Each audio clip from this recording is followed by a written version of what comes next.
வணக்கம் நேர்களே, இது ஷர்மிளா டாக்கீஸ். நான் உங்கள் டாக்டர் ஷர்மிளா. மத்திய பிரதேஷ் ஹைகோர்ட்டுடைய நீதிபதி உயர் திரு டி.வி. ரமணா அவர்கள்.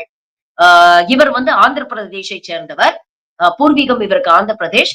இவர் மத்திய பிரதேஷ் ஹைகோர்ட்ல வந்து 2023ல இருந்து இவர் வந்து அங்க ஜட்ஜா பணியாற்றிக் கொண்டிருக்கிறார். ஜூன் 2ஆம் தேதியோட இவர் ரிட்டயர் ஆறாரு. நேத்து இவருக்கு ஒரு ரிட்டயர்மென்ட் பார்ட்டி வச்சிருக்கிறாங்க. அந்த ரிட்டயர்மென்ட் பார்ட்டில இவர் ரொம்ப தெளிவாக சில விஷயங்கள பேசியிருக்கிறாரு. எனக்கு மிகவும் வருத்தம் அளிக்கிறது.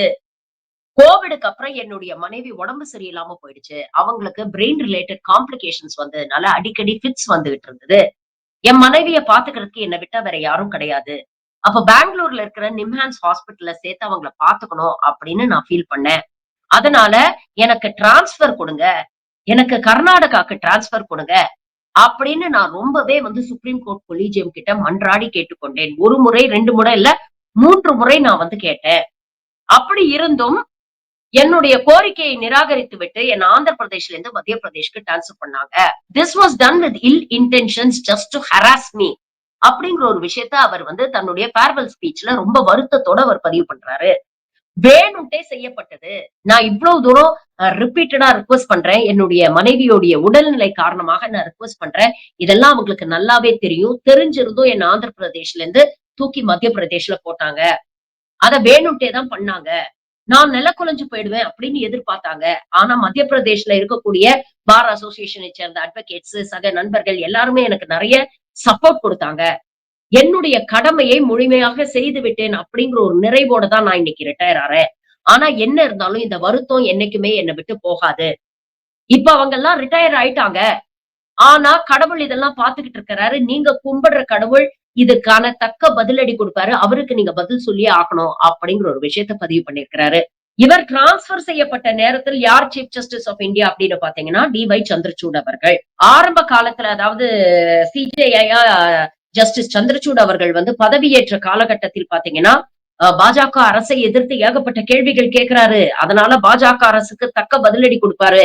அப்படின்னுலாம் நெறைய பேர் வந்து எதிர்பார்த்தாங்க. ஆனா அவர் ரிட்டயர் ஆகும் பொழுதுதான் அவருடைய ஒரிஜினல் கலர்ஸ் என்ன அப்படிங்கிறது மக்களுக்கு புரிய வந்தது. அதுவும் அவர் தன் வாயாலேயே சொல்லிட்டாரு. பாபரி மஸ்ஜித் இடிச்ச அந்த ராம் ஜென்மபூமி கேஸ்ல நான் கடவுள வேண்டிக்கிட்டு தீர்ப்பு குடுத்தேன். அந்த கடவுள் தான் என் வாயால அந்த தீர்ப்ப கொடுக்க வச்சது அப்படிங்கிற ஒரு விஷயத்த சொன்னாரு. இது கடும் விமர்சனத்தை ஏற்படுத்தியது. இதுல எவ்வளவு கான்ஃபிளிக்ட் ஆஃப் இன்ட்ரெஸ்ட் பாருங்க. அந்த கடவுள் சம்பந்தப்பட்ட ஒரு வழக்குல இவர் தீர்ப்பு குடுக்கிறாரு. அந்த வழக்குல பெட்டிஷனரே பாத்தீங்கன்னா கடவுள் தான். இந்த சங்கிகள் கோர்ட்ல பெட்டிஷனரா ராமரையும் சேர்த்துக்கிட்டாங்க. அப்படிப்பட்ட ராமருக்கே இவர் வேண்டிக்கிட்டு இந்த வழக்குல தீர்ப்பு குடுத்தேன்னு சொல்றாரே, அப்ப இது எவ்வளவு ஒருதலை பட்சமான ஒரு தீர்ப்பு அப்படிங்கிற விமர்சனங்கள் அப்ப நெறைய வந்தது. நெறைய லீகல் எக்ஸ்பர்ட்ஸ் வந்து ஓப்பனா வந்து அவர கண்டெம் பண்ணாங்க. அது மட்டும் இல்ல, நவராத்திரிக்கோ, விநாயகர் சதுர்த்திக்கோ தெரியல, பிரதமர் மோடி நேராக சந்திரசூட் வீட்டுக்கு போயி, அவங்க வீட்ல பூஜையில எல்லாம் கலந்துகிட்ட வீடியோஸ் எல்லாம் வைரல் ஆச்சு. அப்பவே வந்து எல்லாருக்கும் தெரிஞ்சு போச்சு. பரவாயில்லையே, மண்டபேல இருக்கிற கொண்டைய இவ்ளோ நாள் ரொம்ப தெளிவா மறைச்சு வச்சிருந்தாரு. இப்போ ரிட்டயர் ஆன டைம்ல தான் இவர் யாரு அப்படிங்கிற உண்மை நமக்கு வெளியில தெரிய வருது. அப்படிங்கிற ஒரு விஷயத்த நெறைய பேர் பதிவு பண்ணியிருந்தாங்க. தேர்தல் பத்திரங்கள் வழக்குலயும் அப்படிதான். மேலோட்டமா பாத்தீங்கன்னா, அந்த தீர்ப்பு வந்து எதிர்க்கட்சிகளுக்கு ஆதரவான ஒரு தீர்ப்பா தெரியும். இனிமேல் தேர்தல் பத்திரங்கள் நடைமுறை செல்லாது. It is against the constitution அப்படின்னு சொல்லிட்டாங்க. ஆனால் இது நாள் வரைக்கும் தேர்தல் பத்திரம் மூலமா இந்த கட்சி சேர்த்து வச்ச பணத்த என்ன பண்ணணும் அப்படிங்கிறத பத்தி சுப்ரீம் கோர்ட் எந்த டைரக்ஷனுமே குடுக்கல. தேர்தல் பத்திரம் மூலமாக கிட்டத்தட்ட 90% நிதி பாஜகவுக்கு தான் போச்சு அப்படிங்கிறது நம்ம எல்லாருக்குமே நல்லாவே தெரியும். இப்படிப்பட்ட சந்திரசூட் தான் சீஃப் ஜஸ்டிஸ் ஆஃப் இந்தியாவா இருக்கும் பொழுது, இவர்கிட்ட தான் இவர் தன்னுடைய டிரான்ஸ்பர் பத்திய ரிக்வெஸ்ட் வச்சிருக்கிறாரு. இப்ப என்ன காரணத்துக்காக இவருடைய டிரான்ஸ்பர் வந்து நிராகரிக்கப்பட்டது, இல்ல மறுக்கப்பட்டது அப்படிங்கிறத பத்தி தெரியல. நான் கூட எனக்கு தெரிந்த வழக்கறிஞர் நண்பர்கள், ஜட்ஜஸ் எல்லார்கிட்டயுமே வந்து கேட்டு பார்த்தேன். பட் யாருக்குமே அதற்கான தெளிவான காரணங்கள் தெரியல. நாங்க அப்டேட் கிடைச்சதுன்னா சொல்றோம் அப்படின்னு சொல்லியிருக்காங்க. சோ என்ன காரணத்துக்காக அ இது நிராகரிக்கப்பட்டது அப்படிங்கிறது நமக்கு தெரியல. ஆனா இதுல இருந்து நம்ம தெரிஞ்சுக்க வேண்டிய முக்கியமான விஷயம் என்னன்னு பாத்தீங்கன்னா, நீதித்துறை எந்த அளவுக்கு இந்த சங்கிகள்ட்ட மாட்டிக்கிட்டு சீரழிஞ்சுகிட்டு இருக்கு அப்படின்னு நேரடியாகவும், மறைமுகமாகவும் நீதித்துறையில் இருப்பவர்களுக்கும் பாஜக அரசு அழுத்தம் கொடுக்கிறது. அது பல வழக்குகள நம்மளால பார்க்க முடியும். பில்கிஸ் பானு வழக்குல 11 பேரை குஜராத் நீதிமன்றம் விடுதலை செய்யலையா? இவர்கள் எல்லாம் சன்ஸ்காரிகள், அதனால தப்பு செஞ்சிருக்க மாட்டாங்க அப்படின்னு சொல்லி விடுதலை பண்ணலையா?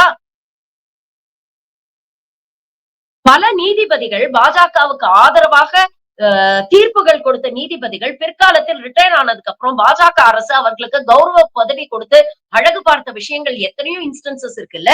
ஜஸ்டிஸ் ரஞ்சன் கோகோய் அயோத்தியா தீர்ப்பு வழங்கிய அந்த 5 பெஞ்ச் கான்ஸ்டிடியூஷனல் பெஞ்ச்ல இவரும் ஒரு ஜட்ஜ். அதே மாதிரி ரஃபேல் கேஸ்லயும் பாஜகவுக்கு ஆதரவாக தீர்ப்பு கொடுத்தவர் இவர். ரிட்டையர் ஆன 4 மாசத்துல இவரை எம்பி ஆக்கி அழகு பார்க்கலையா பாஜக? ஜஸ்டிஸ் அபிஜித் கங்கோபாத்யாய் கல்கட்டா ஹைகோர்ட்ல இவர் ஜட்ஜா இருந்தாரு. திரிணாமுல் காங்கிரஸ் கண்ணுக்குள்ள விரல விட்டு ஆட்டினாரு. அங்கே எதிர்கட்சியாக இருக்கக்கூடிய பாஜகவுக்கு ஆதரவாக பல வழக்குகள்ல தீர்ப்பு கொடுத்தாரு. இவர் திடீர்னு ஒரு நாள் தன்னுடைய வேலையை ரிசைன் பண்ண 2வது நாள் பாஜகல வந்து சேர்றாரு. சேரும் பொழுது என்ன சொல்றாரு அப்படின்னு பாத்தீங்கன்னா, நான் ஜட்ஜா இருக்கும் பொழுதே பாஜக என்னோட தொடர்புல இருந்தது. என்கிட்ட பேசிட்டு தான் இருந்தாங்க. என்னுடைய சித்தாந்தங்கள் பாஜகவோட ஒத்து போறதுனால நான் அந்த கட்சியில சேர்ந்தேன் அப்படின்னு சொல்லி அந்த கட்சியில சேர்ந்து 2024 தேர்தல்ல அவர் கண்டெஸ்ட் வேற பண்ணாரு கல்கட்டால. ஜஸ்டிஸ் ரோஹித் ஆர்யா மத்திய பிரதேஷ் ஹைகோர்ட் ஜட்ஜ் ரிட்டையர் ஆன 4 மாசத்துல போன வருஷம் தாங்க 2024 ரிட்டையர் ஆறாரு. ரிட்டையர் ஆன 4 மாசத்துல போய் பாஜகவுல போய் சேர்றாரு. இவர்களுக்கு ஆதரவாக செயல்படக்கூடிய நீதிபதிகளுக்கு எப்படி பதவி கொடுத்து அழகு பார்க்குதோ அதே மாதிரி இவங்களுக்கு எதிராக பேசக்கூடிய கொஞ்சமாவது தன்மானம் இருந்து எதிராக பேசக்கூடிய நீதிபதிகளையும் இவங்க எப்படி அலக்கழிக்கிறாங்க அப்படிங்கறதுக்கும் உதாரணங்கள் இருக்கு. ஜஸ்டிஸ் எஸ் முரளிதரன் 2020ஆம் ஆண்டு டெல்லி ஹைகோர்ட்ல இருந்து பஞ்சாப் ஹரியானா ஹைகோர்ட்டுக்கு இவரை டிரான்ஸ்பர் பண்றாங்க. ஏன்னா 2020ல நடந்த டெல்லி ரயட்ஸ்ல சம்பந்தப்பட்ட சில பாஜக தலைவர்கள் மீது கடுமையான கேள்விகளை எழுப்பினாரு. இவங்களை ஏன் நடவடிக்கை எடுக்காம இவங்களை ஏன் இன்னும் வெளியே வச்சிருக்கீங்க, இவங்க மேல ஏன் எஃப்ஐஆர் பதிவு பண்ணல அப்படிங்கிற கேள்வி கேட்டதுக்காக உடனே தூக்கி அடிக்கிறாங்க. அதே மாதிரி ஜஸ்டிஸ் அகில் குரேஷி 2019 2020ல இவரும் அதே மாதிரி இவர் சீஃப் ஜஸ்டிஸா என்னைக்கோ எலிவேட் ஆக வேண்டியது இவருடைய ப்ரமோஷன் தள்ளி போகுது. பாம்பே ஹைகோர்ட்ல இருந்து திரிபுரா ஹைகோர்ட்டுக்கு டிரான்ஸ்பர் பண்றாங்க. என்ன காரணம்? குஜராத் அரசாங்கத்துக்கு எதிராக இவர் சில தீர்ப்புகளை கொடுத்து விட்டார். அதே மாதிரி ஜஸ்டிஸ் ஜெயந்த் பட்டேல் குஜராத் ஹைகோர்ட்ல இருந்து அலகாபாத் ஹைகோர்ட்டுக்கு 2017ஆம் ஆண்டு இவரை டிரான்ஸ்பர் பண்றாங்க. அதுக்கப்புறம் பாத்தீங்கன்னா இவர் ரிசைன் பண்ணிட்டே போயிட்டார். என்ன காரணம்? 2002 குஜராத் ரைட்ஸ் போது இவர் கொடுத்த தீர்ப்பு. இப்படி எத்தனையோ உதாரணங்களை நாம சொல்லிக்கிட்டே போலாம். பொதுவா நீதிபதிகள் கொடுக்கக்கூடிய தீர்ப்பை தான் நம்ம விமர்சனம் பண்ணலாம். நீதிபதிகளை விமர்சனம் செய்ய நமக்கு உரிமை இல்லை, அது சட்டப்படி குற்றம் அப்படின்னு சொல்லுவாங்க. ஆனா சில நீதிபதிகளோட செயல்பாடுகளை பார்க்கும் பொழுது அதை விமர்சனம் பண்ணாம கேள்வி கேட்காம இருக்க முடியலையே. எவ்வளவு மன வருத்தம் இருந்தா ஜஸ்டிஸ் டி.வி. ரமணா இப்படிப்பட்ட ஒரு விஷயத்த வந்து ரிட்டையர் ஆகும்போது பதிவு பண்ணியிருப்பாரு. இவ்வளவு நாள் ஏன் அவரால பேச முடியல? ஏன் வாய் மூடிட்டு இருந்தாரு? ஏன்னா நாம ஏதாவது சொல்ல போனோம்னா அதற்கான எதிர்வினையும் நாம சந்திக்கணும் அப்படிங்கிற ஒரு நிலத்துல தானே பேசாம இருந்திருப்பாரு. இன்னைக்கு ரிட்டையர் ஆகும்பொழுது இந்த விஷயத்த அவர் பதிவு பண்ணிட்டு ரிட்டையர் ஆறாரு. அப்ப யோசிச்சு பாருங்க, பதவி காலத்தில் இருக்கக்கூடிய நீதிபதிகளுக்கோ வக்கீல்களுக்கோ எவ்வளவு நேரடியும் மறைமுகமாகவும் அழுத்தங்கள் போடப்படும் அப்படின்னு. அழுத்தங்கள் அப்படின்னு சொல்லும் போது அதுக்குள்ள இருக்கக்கூடிய உள்ள அர்த்தத்தை நீங்க புரிஞ்சுக்கணும். நேத்து பாருங்க குஜராத்ல 8000 வீடை இடிச்சு தள்ளி இருக்கிறாங்க குஜராத் அரசாங்கம். 8000 வீடு.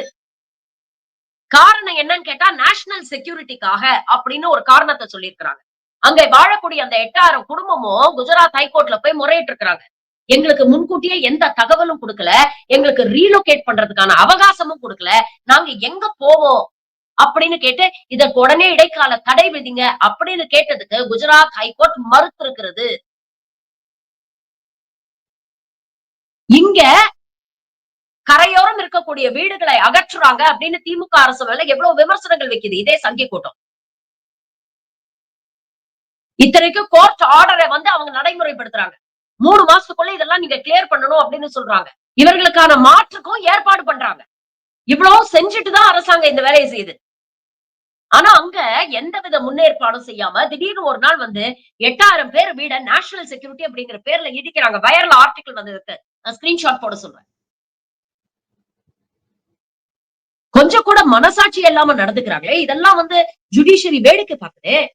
தொடர்ந்து இது போன்ற பல கேள்விகளை நம்ம கேட்க வேண்டியிருக்கு. பல நேரங்களில் ஆளும் பாஜக அரசுக்கு ஆதரவாக நீதித்துறை செயல்படுகிறதோ அப்படிங்கிற கேள்வியை நாம கேட்கிறோம். ஒரு சில நேரங்கள்ல சில ஆறுதல் தரக்கூடிய செய்திகளும் வந்திருக்கு. இப்ப நேத்து பாருங்களேன், ஈடிய கடுமையாக சுப்ரீம் கோர்ட் விமர்சனம் பண்ணியிருக்கு. எந்த அடிப்படையில இந்த டாஸ்மாக்ல 1000 கோடி ஊழல் அதுவும் இந்த அரசாங்கத்துல நடந்துச்சு அப்படின்னு சொன்னீங்க. நீங்க பிரெடிகேட் ஆஃபென்ஸா எடுத்துக்கக்கூடிய எல்லா எஃப்ஐஆரும் அதிமுக ஆட்சியை சேர்ந்ததாச்சே. அப்ப எந்த அடிப்படை ஆதாரமும் இல்லாம ஏன் போட்டு ஹராஸ் பண்றீங்க அப்படின்னு கேட்டு இடி விசாரணைக்கு அமலாக்கத்துறைக்கு இடைக்கால தடை விதித்திருக்கிறது. இந்த மாதிரி தீர்ப்புகள் வரும்போது மனசுக்கு கொஞ்சம் ஆறுதலா இருக்கு. பரவாயில்ல. இன்னும் எல்லாரும் வெல்ல போயிடல. நீதி, நேர்மை, நியாயத்துக்கு கட்டுப்பட்ட இன்னும் சிலர்கள் இருக்கத்தான் செய்கிறார்கள். அப்படிங்கிற ஒரு ஆறுதல் சில நேரங்கள்ல நமக்கு குடுக்குது. இருந்தாலும் இங்க இருக்கக்கூடிய சனநாயகத்தின் தூண்கள் அப்படின்னு சொல்லக்கூடிய 3 முக்கியமான விஷயங்கள். நீதித்துறை, சட்டமன்றம், நாடாளுமன்றம், நிர்வாகத்துறை. இதுல நாடாளுமன்றத்தை பத்தி சொல்லவே வேண்டாம். பாஜக எந்த லட்சணத்துல நடத்துது அப்படிங்கிறது நமக்கு நல்லாவே தெரியும். எதிர்க்கட்சி ஆளக்கூடிய மாநிலங்கள்ல சட்டமன்றம் நிறைவேற்றக்கூடிய தீர்மானங்களுக்கு கூட ஆளுநர் மூலமா முட்டுக்கட்டை போட்டு மாநில அரசை இயங்க விடாம பண்ணிக்கிட்டு இருக்கு. நிர்வாகத்துறை இன்னைக்கு சிக்கி சீரழிஞ்சிட்டு இருக்கு, சீர் பிடிச்சு கிடக்கு. இப்படி இருக்கக்கூடிய நேரத்துல மக்களுடைய கடைசி நம்பிக்கை, மக்கள் கடைசியா வந்து யார்கிட்ட வந்து சரணடைவாங்கன்னா நீதித்துறை கிட்டதான் வந்து சரணடைவாங்க. இன்னைக்கு ஆளும் பாஜக அரசுக்கு ஆதரவாக மீடியா ஒரு பக்கம் செயல்படுது, நிர்வாகத்துறை ஒரு பக்கம் செயல்படுது, அரசு ஒரு பக்கம் அவங்களுக்கு ஆதரவாக இருக்கு. இப்படி இருக்கும் பொழுது இன்னும் ஜனநாயகத்தின் மீது நம்பிக்கை இருக்கக்கூடிய மக்கள் கடைசி ரிசார்ட், லாஸ்ட் ரிசார்ட்டா வந்து கோர்ட்டுக்கு தான் வருவாங்க. ஆனா அங்கேயும் நமக்கு நியாயம் கிடைக்காது, நீதி கிடைக்காது அப்படின்னு தெரிஞ்சா பாவம் மக்களுடைய நிலைமை என்ன யோசிச்சு பாருங்க. பல நேரங்கள்ல நீதித்துறையை விமர்சனம் பண்ணும்பொழுது, ஐயோ நம்ம கொஞ்சம் ஓவரா சொல்றோமோ, தேவையில்லாம விமர்சனம் பண்றோமோ அப்படின்னு தோணும் பல பேருக்கு. இருக்கிற ஃபேக்ட்ஸ நான் இன்னைக்கு சொல்லியிருக்கேன். இந்த ஃபேக்ட்ஸ் எல்லாமே வந்து சமூக வலைதளங்கள்ல அவைலபிளா இருக்கு. நான் எதுவும் இட்டுக்கட்டியோ, இல்ல ஜோடிச்சோ பேசல. இப்ப யோசிச்சு பாருங்க. ஒரு நீதிபதிக்கே இந்த நிலைமைன்னா, சாமானிய மக்களுடைய நிலைமை என்னவா இருக்கும்?